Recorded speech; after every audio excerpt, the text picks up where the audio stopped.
Good evening and welcome to Have I Got News For You? I'm Des Lynam. In the news this week, government scientists admit that genetically modified crops may be able to travel further than previously thought.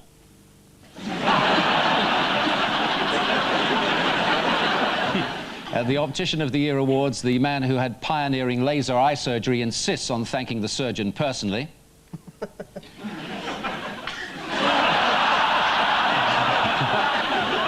And in a live interview from his home in Scotland, Robin Cook demands that Tony Blair take his warnings over Iraq seriously.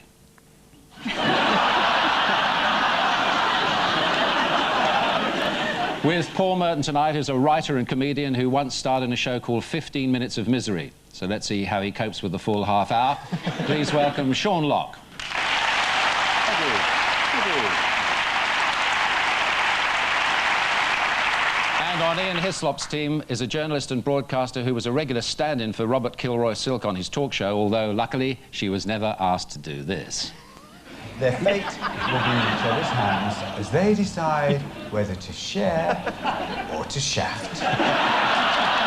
Please welcome Kaye Adams.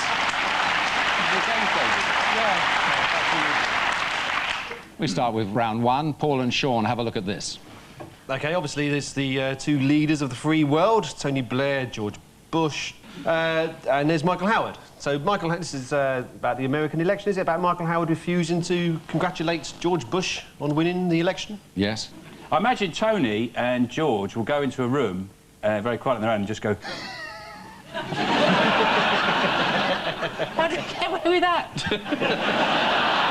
How did you do it? And can Tony do it as well? Yeah. Well, Tony's got a problem because America has a huge religious right, which we don't have here. Like 2% of people go to church in this country. And they're priests. Yeah. But apparently it was all the religious people that came out to vote. It was all the religious people that came out to vote for George Bush that won it for him. Do you think Blair's going to do a few deals while he's over there? Well, I imagine he's gone over there to talk about the war on terror, because George Bush can't say terror, can he? Someone sold his ours. Yeah, so you talk about terror. But also, I think Tony Blair should ask for the photos back. He should ask for them photos. Because the only thing I can understand that can explain Tony Blair's complete allegiance with George Bush is dirty pictures. Like him in a barrel with an otter and some Swarfega, surrounded by submariners. Yeah, definitely. Progress on the Middle East, do you think that'll be part of the... Progress would be Bush knowing where the Middle East was. Yeah. And caring. What happens every time Blair has his photo taken with Bush? They end up having casual sex over a couple of pizzas. When I say over a couple of pizzas, I mean they have the pizza. His popularity takes an absolute nosedive. Does it? Blair's? Blair's? Did you know that? Blair's does. Blair's, because of pictures like this. And this. You wonder what they've got to laugh about, Indeed. really. They look like they're shopping for rings. Yeah. And there's this one. Oh.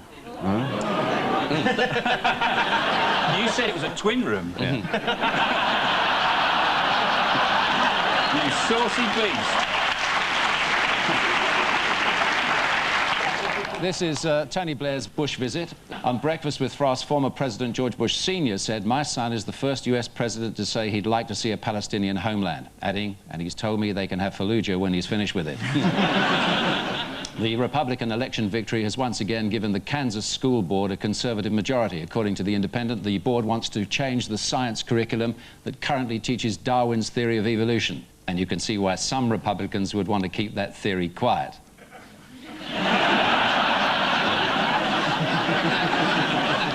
Ian and Kay, see what you make of this. There's Mandy. There's Gordy.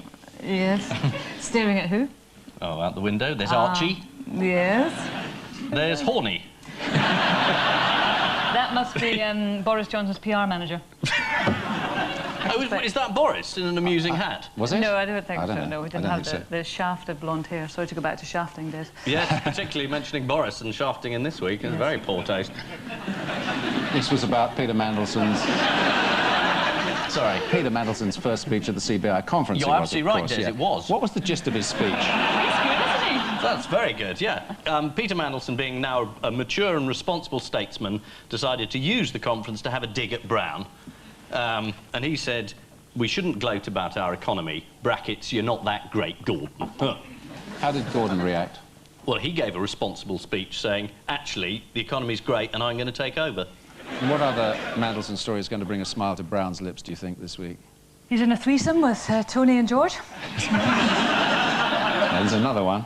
Yeah. There's an attempt to link him with Archer and all that Equatorial Guinea coup story. Is that what you're looking for? That is, yes, quite right. After Jeffrey Archer was implicated, we all thought it couldn't have happened to a more deserving bloke. How wrong could we be? Well, Peter Mandelson is a great friend of Eli Khalil. Khalil, yes. And Mandelson stayed in this businessman's house. And Eli Khalil was the man they called Smelly in the coup. We have to point out that Mandelson has denied any involvement, of course. I'm sure he has, and quite rightly. Quite rightly. And Jeffrey's still protesting his innocence, according to the Times. Archer has issued a strenuous denial. Good as a signed confession, really, I would have thought. Now, what is a strenuous denial? Is it like, no! Nothing to do with me! What did the MI5 chief have to say at the CBI this week? Shh. I'm not here. We're all growing complacent because we haven't had a terrorist attack, she said. Are you interested to see how ITV portrayed the lady, Eliza Manningham-Buller? Like to see that? Yes. Yeah. Fascinated. She's one of the most important security officials in the country, but she prefers to remain anonymous. So we've used this actress to recreate Eliza Manningham-Buller's address to the CBI today. Jane Vincent. Do you want to see how the BBC approached the subject? Yes, please. Here we go. Today we were given a rare glimpse of the most powerful woman in British intelligence. I go for the ITV way. At the CBI conference this week, it was claimed that there would be no unskilled jobs left in Britain in 10 years. Does that mean Dixon's is going to close? Michael Grade also gave a speech to the CBI this week where the BBC was criticised for portraying Matt Crawford, the only businessman in the Archers, as a crook. Amazing, a programme full of people called Archer, and they make someone else the crook.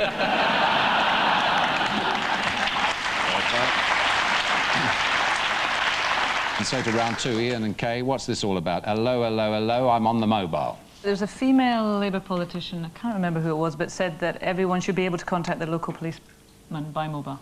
That's that it, right? more or less it, yeah. What's the new policing initiative being called? 118, 118. It's actually called the 10 Commitments. That's snappy. Isn't it? And how are victims of crime now to be known to the police? Customers? Yes. Oh, no. What that makes the criminals, I'm not quite sure. Probably, Clients? no, maybe contractors. And do you know what the latest type of crime grabbing the headlines is this week?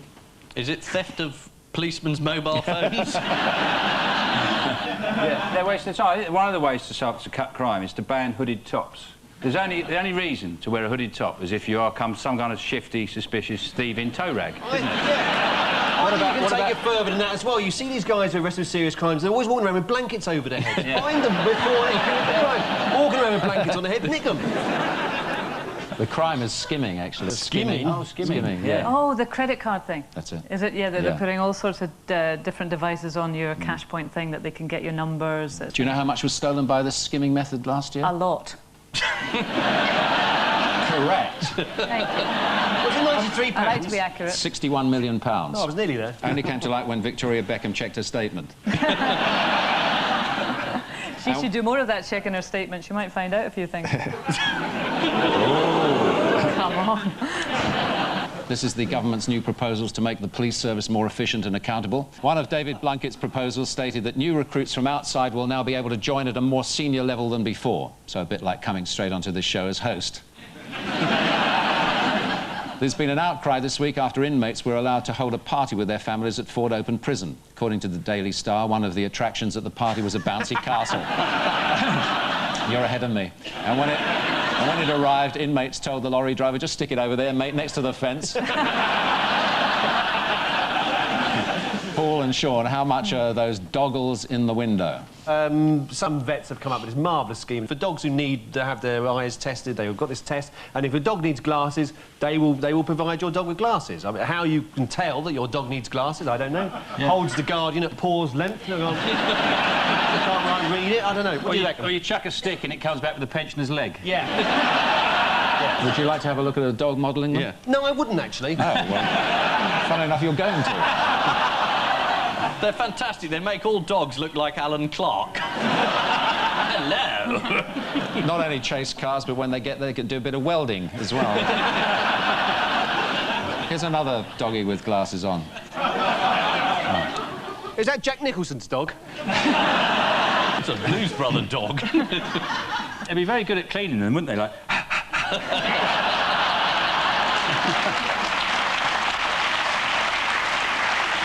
How can they tell the dog? How can the dog needs glasses? How can they tell? It's a very simple test. The dog goes to the opticians, W-O-O-F.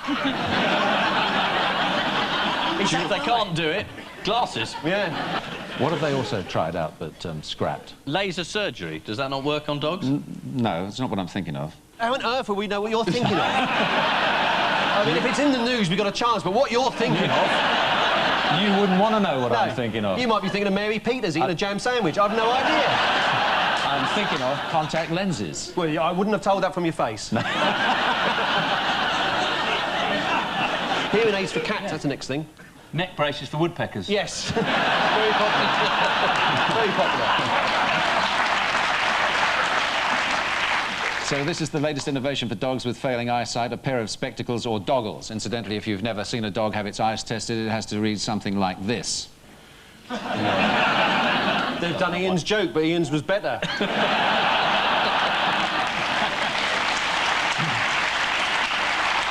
Because they've paid for somebody to do that, they'll cut your one out and we'll be stuck with that. You can guarantee it.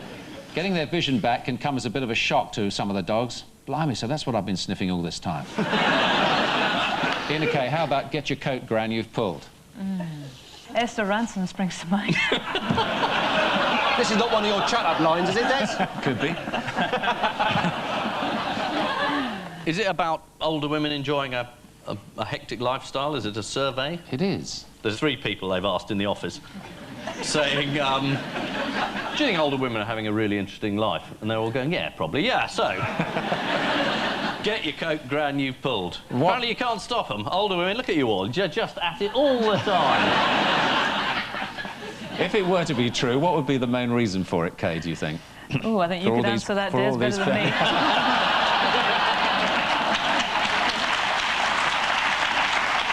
Well, I will answer it. You might be the main reason. I will answer it. It's the increasing divorce rate. So they're out in the marketplace. Yeah, get on there, girl. I have heard that sex with grandmothers is fantastic. Where did you hear that, Sean? Well, it was in a periodical I found in the woods. But it's supposed to be fantastic because like, it could be their last one, so they really go for it. And as a man, does that really motivate you, Sean? Does it? Not yet. Which other social group has been identified by the tabloids this week? Ben Jones.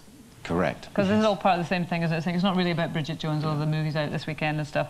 It's about their mothers, which is this story here, and also it's young guys in their late 30s. All Are young guys in their late 30s? Is that an oxymoron? Yeah, they are from where I'm looking at it, yeah. Sure, OK. Young, single blokes with lots of money and no children who can just go out all the bloody time. This is a report that highlights the explosion of 50-something women who are footloose and fancy-free. Hey, tell me something I don't know.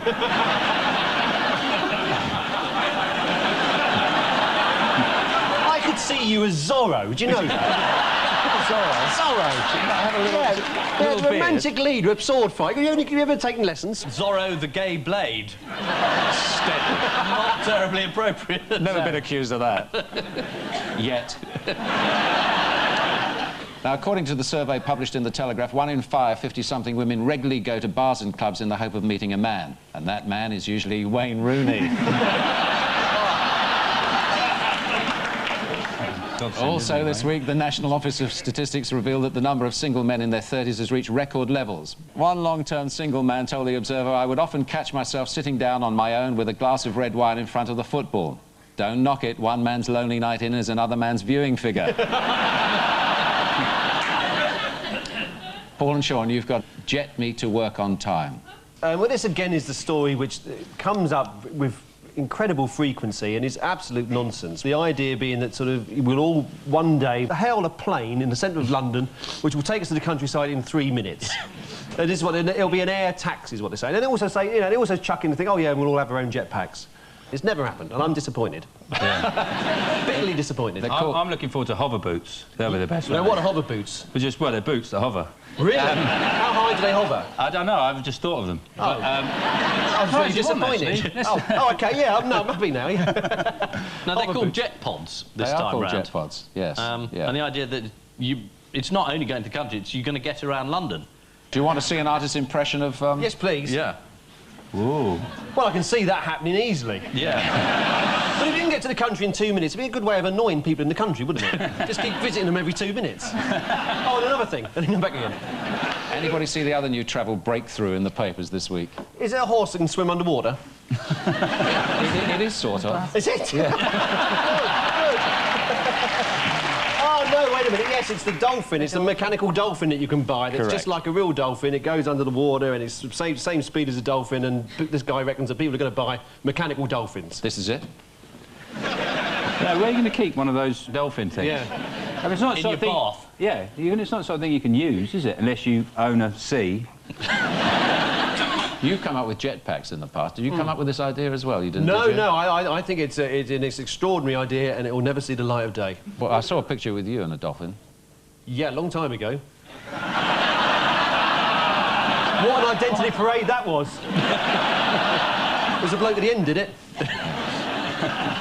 This is the new flying taxi called a jet pod. According to the manufacturers, the jet pod only needs a 400-foot stretch of land to take off from. So you can depart from Heathrow for the centre of London and look for the nearest 400-foot stretch of land, which happens to be at Heathrow. The jet pod... I'm enjoying myself here. What are you doing? According to the manufacturers, the jet pod will take you from London to Woking in only 4 minutes. The one disadvantage is it will take you from London to Woking in only 4 minutes. Which means at the end of this round, it's Ian and Kay with 4, and Paul and Sean have 4.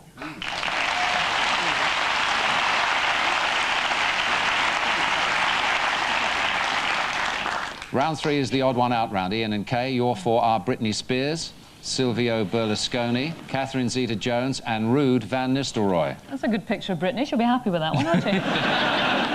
Cruel. Is this singing? No. Is it contraception? It's not contraception. Shall I give you a clue? Yeah, go on. Yes. It's something that footballers do quite often. Is it getting married? Because she got married recently. Britney Spears got married, didn't she, in a tracksuit, which to suggest not much room in there for the guests. Yeah.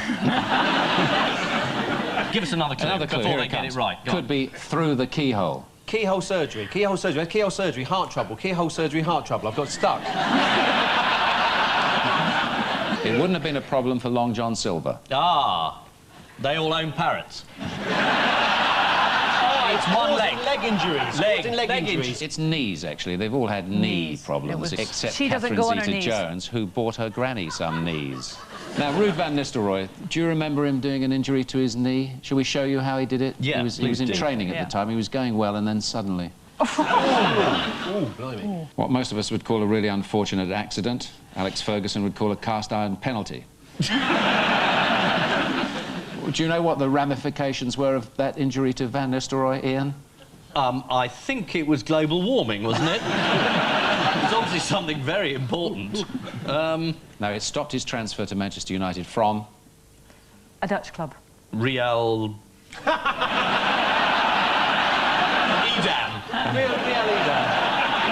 PSV Eindhoven.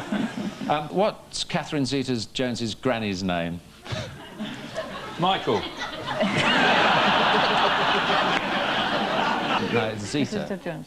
Zeta-Jones? Zeta, that's right. No, just Zeta-Jones. Oh. She's the one with the new knees. She would be, yeah. Are they for her or just for her to have, to play with? Are they for the family? I'm so rich, I'll get you Mussolini's knees. Yeah. How did Catherine get the idea of buying Granny new knees for Christmas? Well, probably from Michael. Yeah. He's going to need them soon, isn't he? Yeah. Well, Catherine said we didn't know what to get her for Christmas until she said I could do with a new pair of knees. Or I could do with a new pair of knees. That's a range of mountains, isn't it? Do you know what effect the operation had on Granny, according to Catherine? Yeah. Transformed her life. She's out there with Esther Ranson clubbing it every weekend. And she's like a little whippet now. Told you. Wearing doggles? This isn't the only time Catherine has done something nice for an elderly relative. This morning she made her husband a cup of tea. Berlusconi was injured in a friendly game of football by a tackle from Tony Blair. As well as supporting Newcastle United, Tony Blair is a big Villa fan. Cliff Richards or Berlusconi's, as long as it's free, he's not fussed. Tony Blair gave the half-time team talk, but after recent events, no one believed him when he claimed their opponents could mount a serious attack in the next 45 minutes.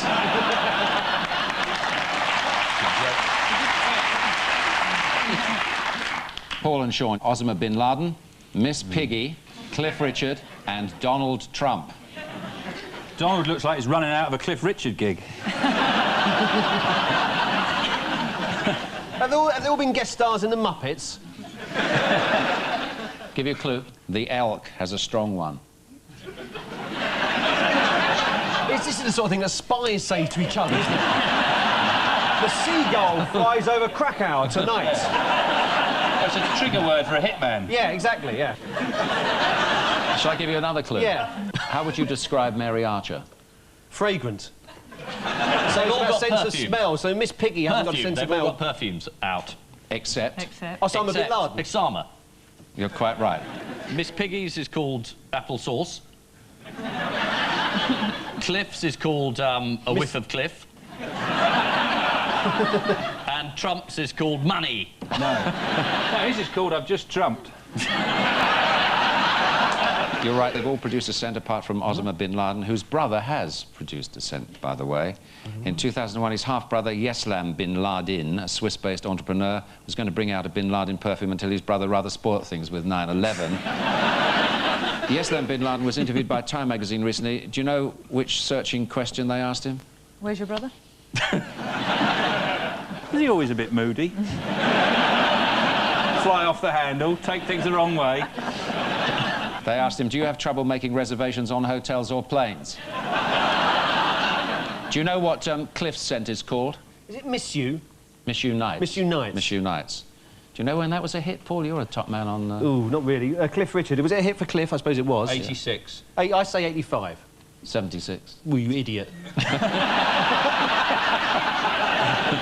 Do you know who Cliff tested it on, his perfume, that is? Oh, Sue Barker. Sue Barker. Got to be Sue Barker, isn't it? No, he tested it on Cilla Black and Joan Collins when they were on holiday in Barbados, being re-varnished.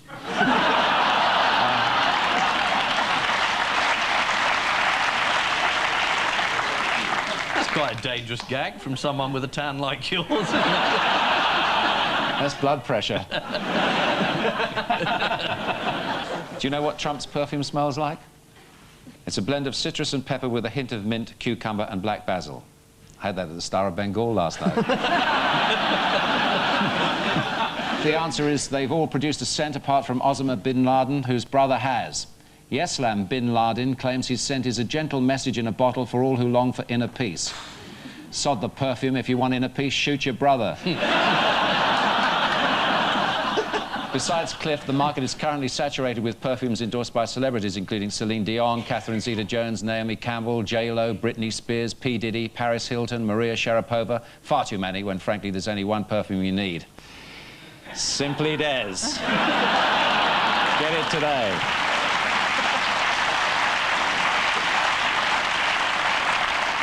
We finish, as always, on the missing words round. This week's guest publication is Amateur Wrestling News. Before you read it, you have to hold it down flat for a count of 3. So here we go with stealing manhole covers is a great what? It's a great way to make money, because they're selling scrap metal, they're digging these manhole covers and smuggling them to China. How'd you smuggle a manhole cover? In a very round suitcase. Yeah. No, it's drain robbery. Ah, very good. According to the Evening Standard, there are several websites devoted to metal drain covers, although if I were you, I'd be very careful when typing the word manhole into your search engine.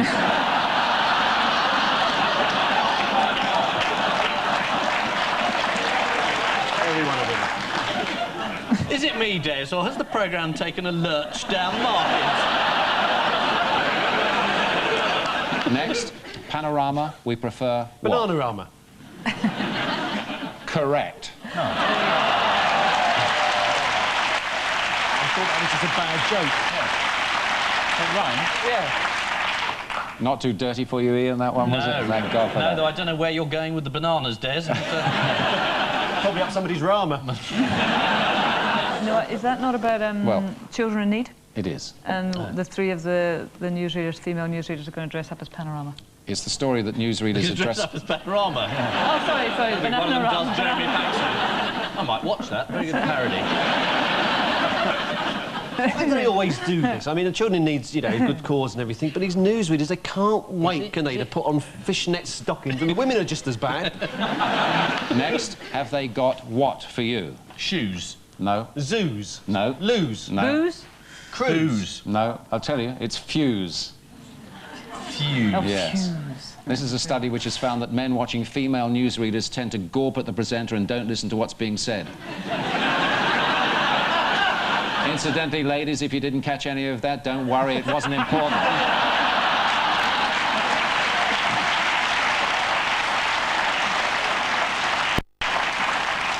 And finally, the last thing I remember, I was what? Petrified. Kept thinking I could never live without you by my side.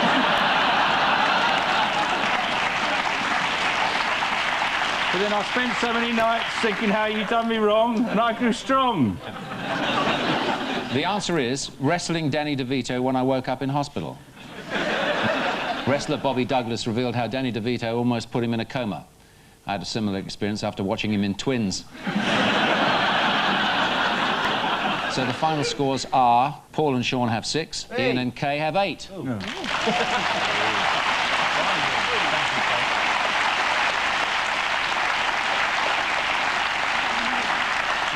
On which note we say thank you to our panellists Ian Hislop and Kaye Adams, Paul Merton and Sean Lock. And I leave you with news that there's tragedy at the Ryman's factory as a worker falls into the ring binding machine. In Boston, a newly recruited cycle courier enjoys his first day at work. And in Hyde Park, it's time for desperate measures for the man who accidentally posted his bacon sandwich.